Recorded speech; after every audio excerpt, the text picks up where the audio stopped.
E não é difícil encontrar pessoas pegas de surpresa com o aumento no valor dos planos de saúde.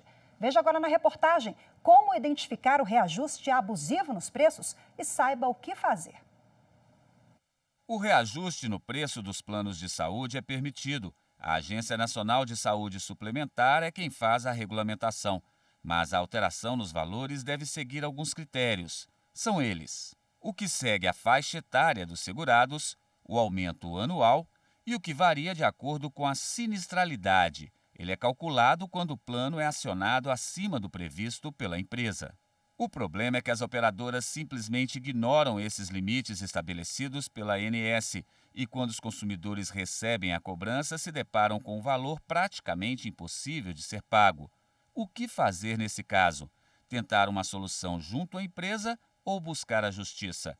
O primeiro passo é tentar um acordo que reduza o valor do plano de saúde. Se não for possível, o consumidor pode buscar a solução no Poder Judiciário.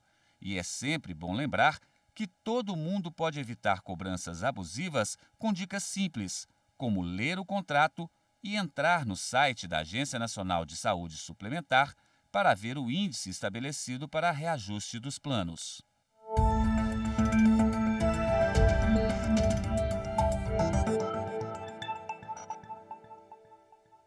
Bom, e para repercutir a reportagem que acompanhamos agora, a minha convidada hoje no estúdio é a advogada Denise Martins. Denise, seja bem-vinda, boa tarde. Boa tarde.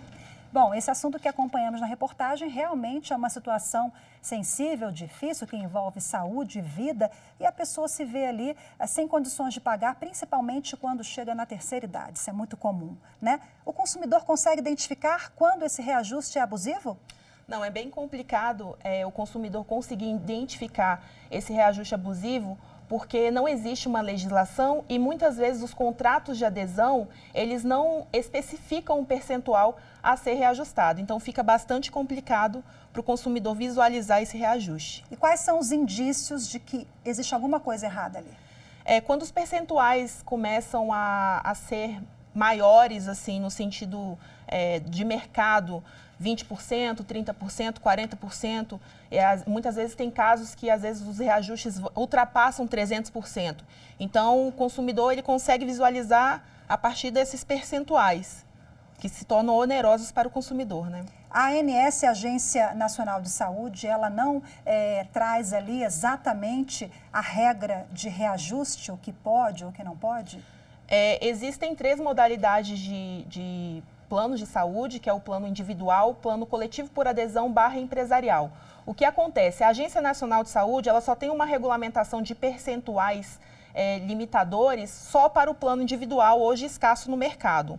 Para o plano coletivo por adesão / empresarial, o plano de saúde ele simplesmente tem que comunicar os percentuais a serem reajustados. Então, não existe uma limitação dos reajustes para os planos de contratos de adesão, de plano empresarial / coletivo por adesão. Ô Denise, quando o consumidor pode entrar na justiça? Existe algum elemento ali que ele precisa, olha, aqui fui desrespeitado, vou entrar na justiça, procura ali um acordo, um diálogo, qual a sua orientação? Primeiramente o consumidor ele tem que verificar na prática o que acontece.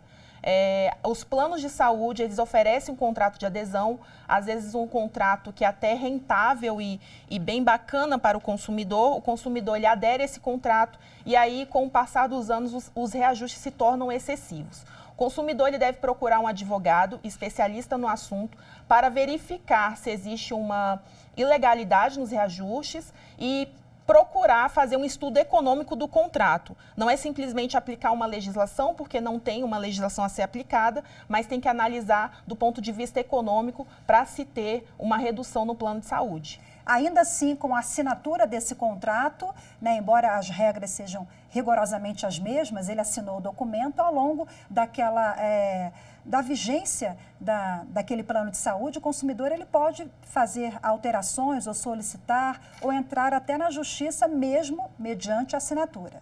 O que acontece é que no contrato de adesão o consumidor ele está aderindo àquele contrato, não tem a possibilidade de modificação ali do contrato. Então o que o consumidor deve fazer?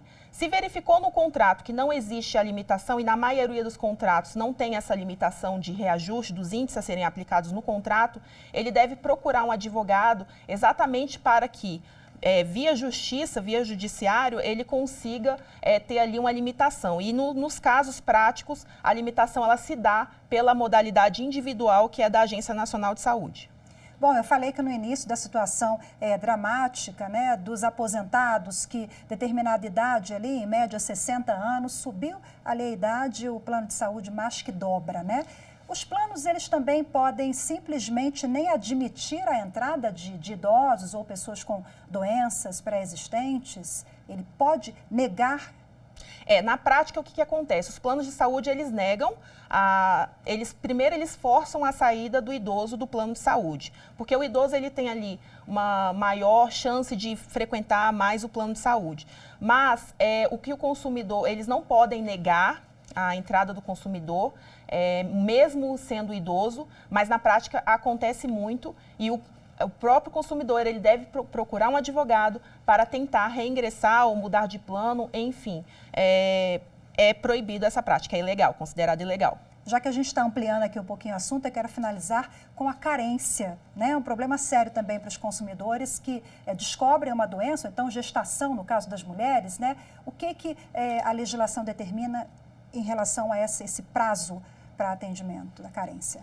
Existe um prazo de carência nos contratos, mas nós temos que observar que em situações emergenciais o plano de saúde ele é obrigado a atender aquela paciente, no caso da gestante que você me perguntou, em até 24 horas no prazo que é a carência de emergência, situações emergenciais.